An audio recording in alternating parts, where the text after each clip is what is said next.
Juízes capítulo 11, nós vamos conhecer aqui Jefité, um homem valente, mas desprezado. Desprezado tal pela sua natureza, e quantos de nós em algum momento não somos desprezados? Desprezados pela nossa, talvez, nacionalidade, pela região que nascemos, pelo contexto que vivemos. E a gente não escolhe a família que a gente nasce, né, a nação, enfim. E muitas das vezes somos desprezados, né? Eu estava até assistindo recentemente um reality show que um capítulo esporadicamente assim eu parei para ver com a minha filha, e ali uma mulher, ela foi desprezada, ela foi ridicularizada por conta do sobrenome dela. Uma outra começou a rir, começou a tirar sarro, e aquilo mexeu com o emocional daquela mulher, né? Algo que ela falou assim, que ela sentiu tanto orgulho de chegar no local e ver o nome dela lá, e de repente outra pessoa rindo do sobrenome dela, ela se sentiu mal por isso. Só que muitas das vezes a gente não escolhe, né? Não escolhe o sobrenome, a família, e às vezes nós vamos ser desprezados, ridicularizados, né? O meu sobrenome é Carneiro. Os meninos tinham mania de, quando a professora fazia a chamada, e eles falavam assim, bé, Ana Paula, bé. E eu chorava no começo, tinha vergonha do sobrenome Carneiro. Hoje eu, né, uso Ana Paula Carneiro. Hoje eu tenho orgulho do meu nome, aprendi a ressignificar isso. É questão de identidade também, né? Quando a gente sabe quem a gente é em Cristo. Só que Jefté, né, ele ali em algum momento ele foi desprezado, ok? E só que ele faz algo aqui que é um voto para Deus, e nesse voto ele acaba oferecendo a própria filha. E nós vamos entender nesse contexto, né, essa questão de a gente pode fazer isso? Oferecer uma pessoa para Deus, e como que é isso? Né, a gente vai entender um pouquinho isso. Eu creio que o Espírito Santo de Deus irá revelar a nós o que há nas entrelinhas. Fique comigo até o término desse vídeo. Shalom, shalom, povo lindo que vai morar no céu. A graça e a paz do nosso Senhor e Salvador Jesus Cristo. É por Ele, para Ele que são todas as coisas, e é por isso que eu estou aqui, para compartilhar com vocês esse maná, porque nós sabemos que nem só de pão viverá o homem, mas de toda a palavra que provém da parte de Deus. Então veja bem, olha só, né? Nós precisamos, antes de começar a mergulhar nesse contexto, fazer uma breve oração. Amém?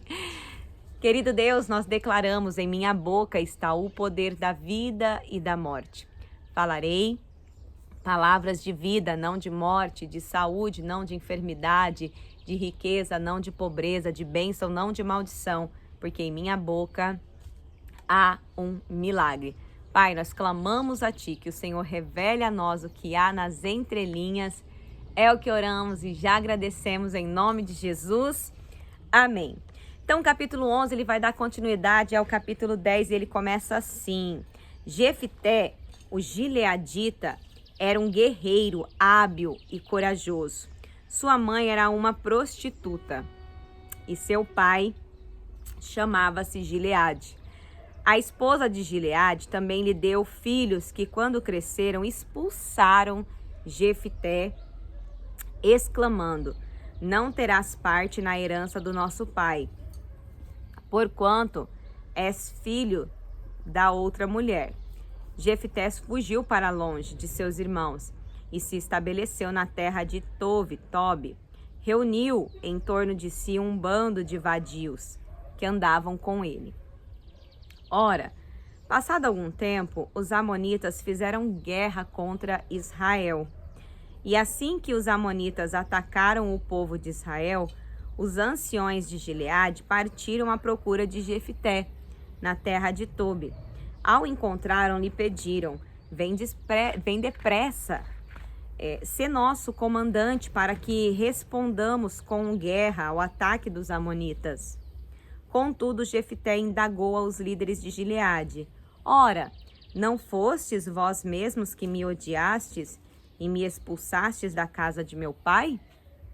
Diante do que os chefes de Gileade afirmaram a Jefté, apesar disso, eis que agora estamos te fazendo um apelo.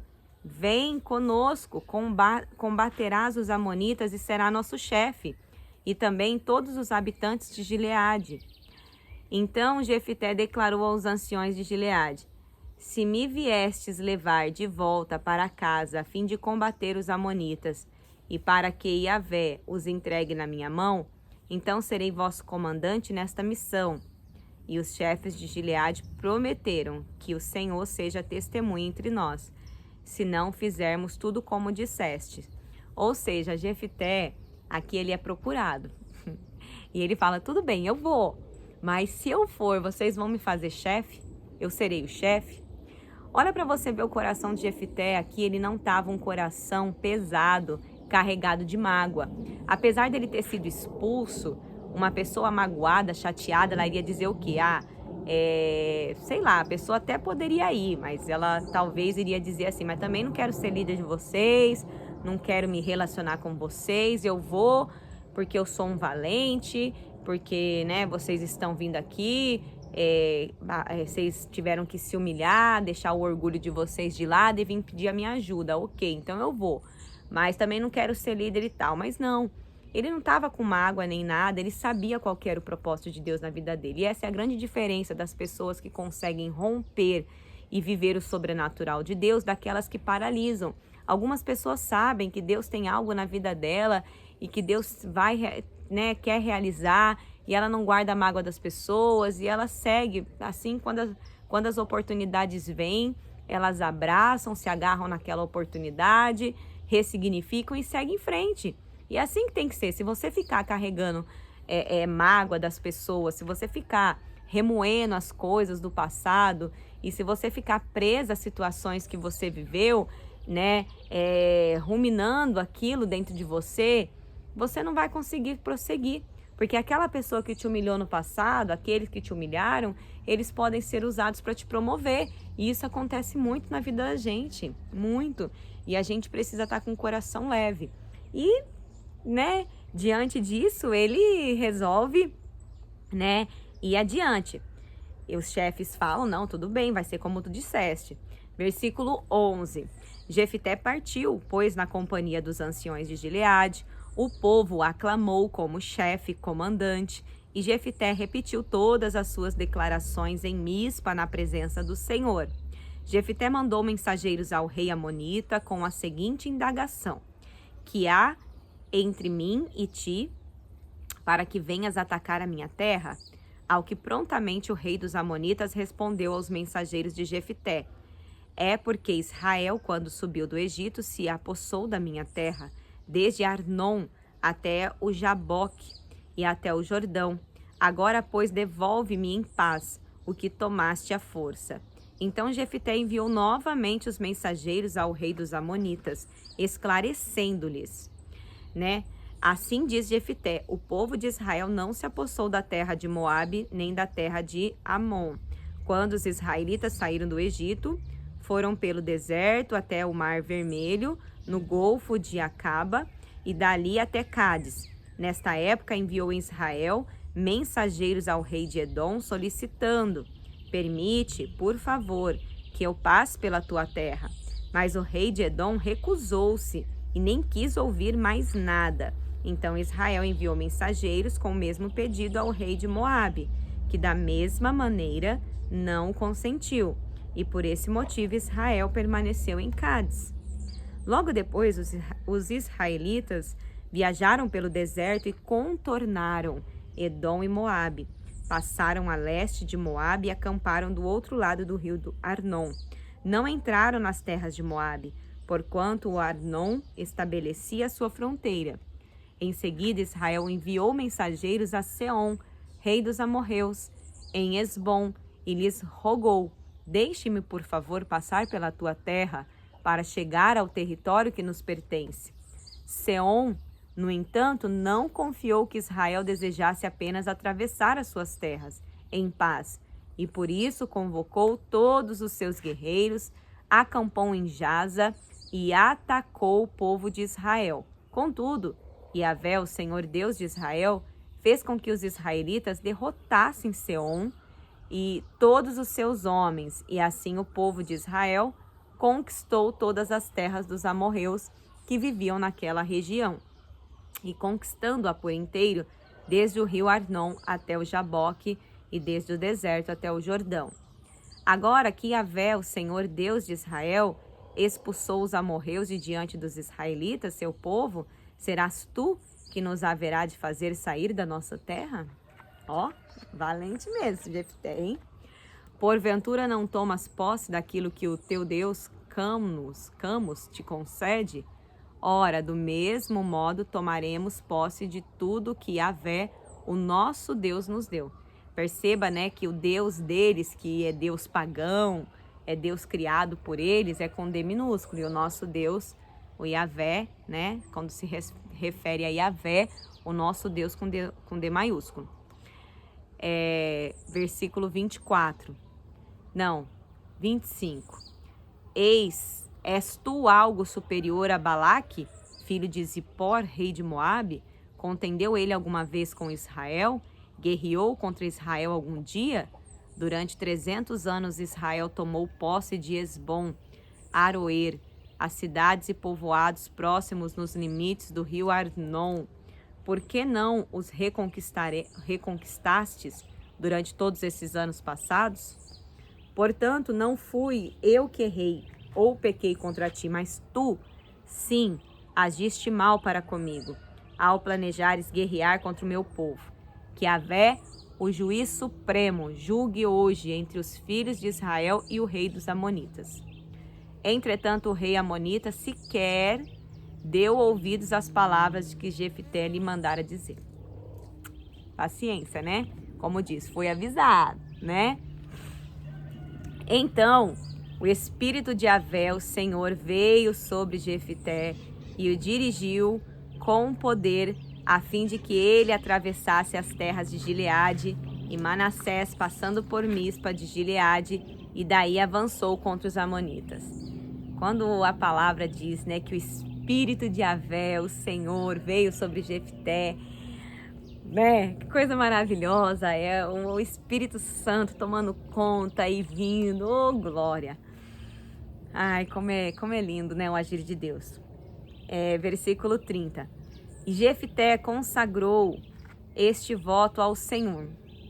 É aí que o negócio começa, né? Deu uma escorregada, Jefté. Olha o que ele diz.